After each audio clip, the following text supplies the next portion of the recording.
Victoria's Liberal Premier... Queensland is still recovering national flag. Smuggling operations, some of the world's most devastating events. ABC News. ABC News. ABC News.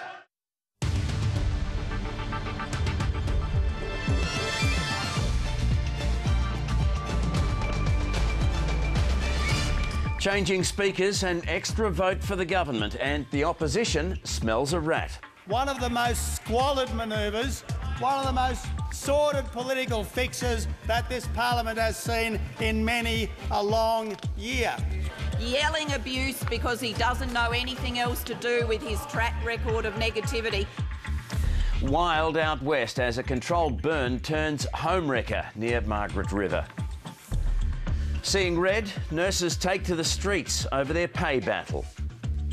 And pop star Princess visiting royals attract a crowd in the city.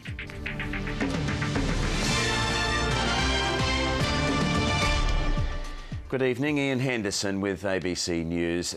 Thousands of nurses from across Victoria packed the centre of Melbourne today in the latest phase of an increasingly bitter dispute with the state government. And they weren't alone.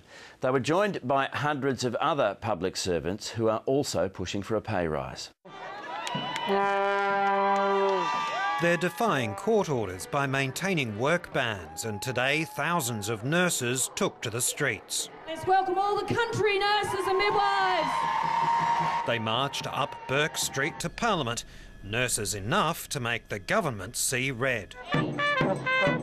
The opposition leader was working the crowd and promised to one day overrule any change in nurse-to-patient ratios. The government that I lead will reinstate them in full.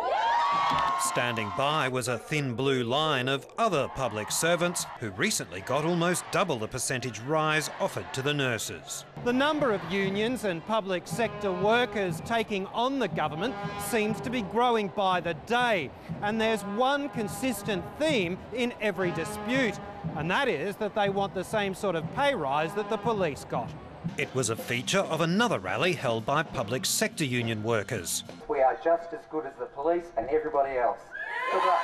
They too marched on Parliament to meet the nurses, and police pay was also raised at another rally held by prison officers. Once they catch them outside, who lives with them for years and years and years? The police negotiated with the government and in that case and were able to come up with some significant productivity offsets. An appeal to Fair Work Australia designed to thwart the nurses' action is scheduled for the morning. Jeff Waters, ABC News.